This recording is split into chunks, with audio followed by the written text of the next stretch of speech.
პირველ რიგში რაც შეგვიძლია დავიწყოთ და ვთქვათ, რომ ამასაც, აი ამ ბოლო მოვლენებსაც ექნება უარყოფითი გავლენა საქართველოს ეკონომიკაზე და ის ხეირი, ამ შუამავლის ხეირი, რომელსაც საქართველოს იღებდა პირდაპირ მაგალითად ირიბი ვაჭრობით რუსეთთან დასავლეთის, ან ხეირით იმის, რომ ხელს უწყობდა რუსეთის მოქალაქეებს საქართველოში მაქსიმალურად, რომ მათ არ ქონოდათ ის შეზღუდვები, რაც დაეწეს და რუსეთს მათზე არ გავრცელებულიყო, ეს დასრულდება და ეს იქნება უარყოფითი მოვლენა საქართველოს ეკონომიკისთვის.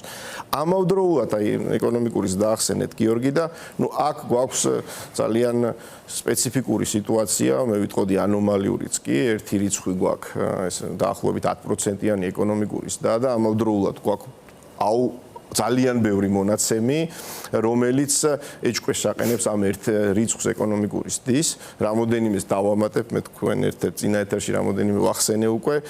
პირველ რიგში ვახსენებ დასაქმებას.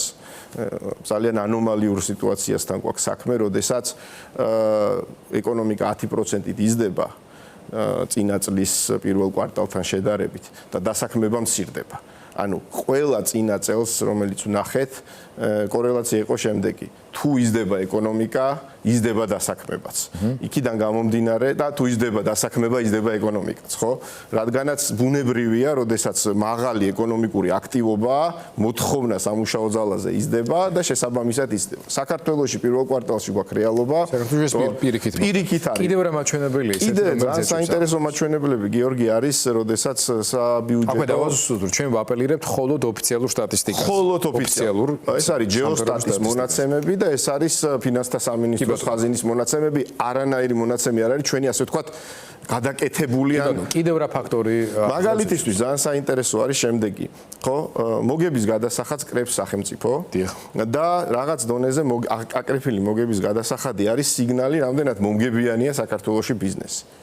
პირველ 3 თვეში 4 თვეში უпроცრავად, პირველ 4 თვეში აკრეფილი არის 15%-ით ნაკლები მოგების გადასახადი.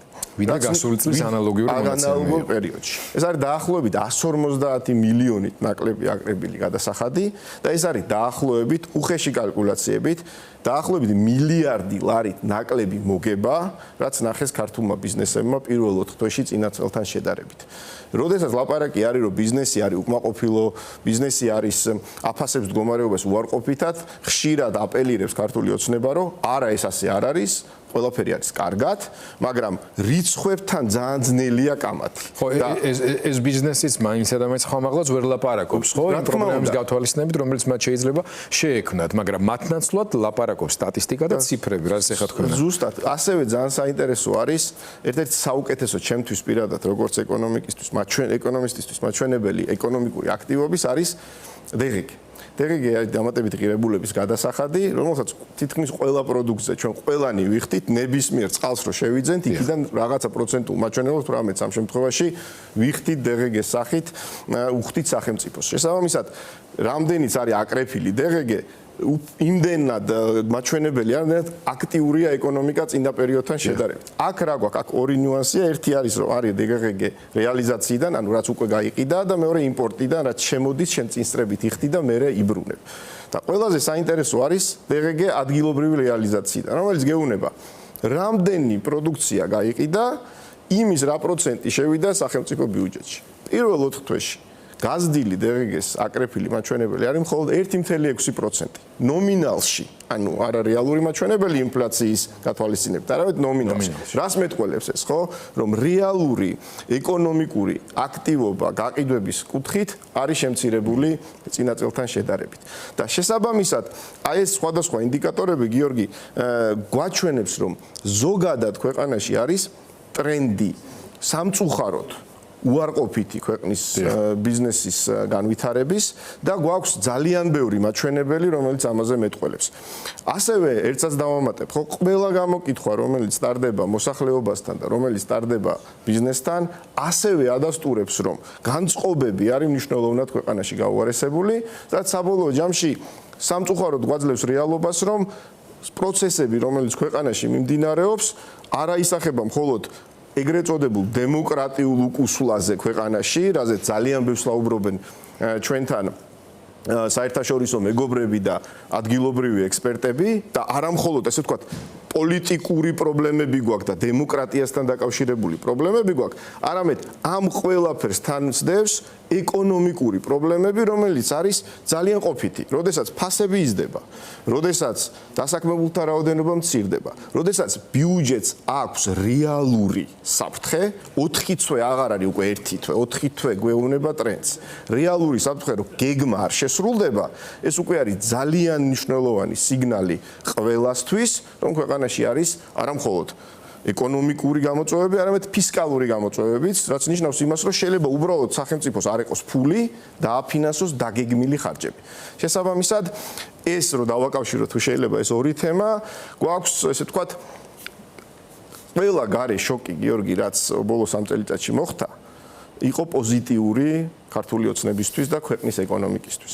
ეხლა ვიღებთ რეალობას, რომ უბრუნდებით, გვიწევს წინა წლების, ასე ვთქვათ, მიღებული ბენეფიტების ფასის გადახდა.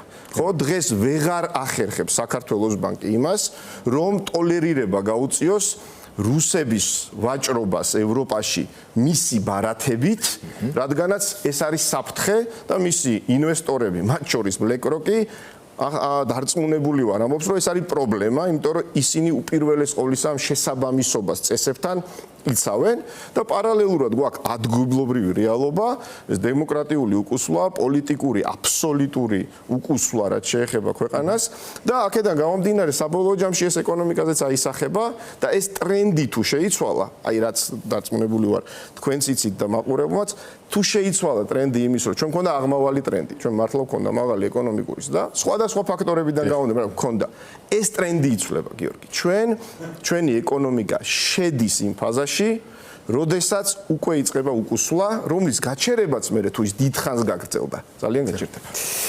ძალიან სამწუხარო და ცუდი, მაგრამ რეალისტური პროგნოზია, ამაზე დავამთავროთ. თუმცა ჩვენ მოგვიწევს სხვა გადაცემაში გავაგრძელოთ საუბარი იმაზე, დასავლეთთან და ევროკავშირთან განსაკუთრებით ურთიერთობის გაფუჭება, როგორ კეტავს ყველა შესაძლებლობას, მათ შორის იმ ალტერნატივების რეალიზების, როგორც არის ჩინეთთან ურთიერთობა აღმოსავლეთთან, იმიტომ რომ მათთვის ჩვენ ბაზარი ჩვენ მაგათ არ აინტერესებთ, ერთის დადებავთ, მაგრამ არაფერი მაგათ აინტერესებთ, ევროკავშირთან მიმართებაში საქართველოს ესეთ პრივილეგირებული მდგომარეობა და იქ თუ არ იქნება ეს დიდი პრობლემა.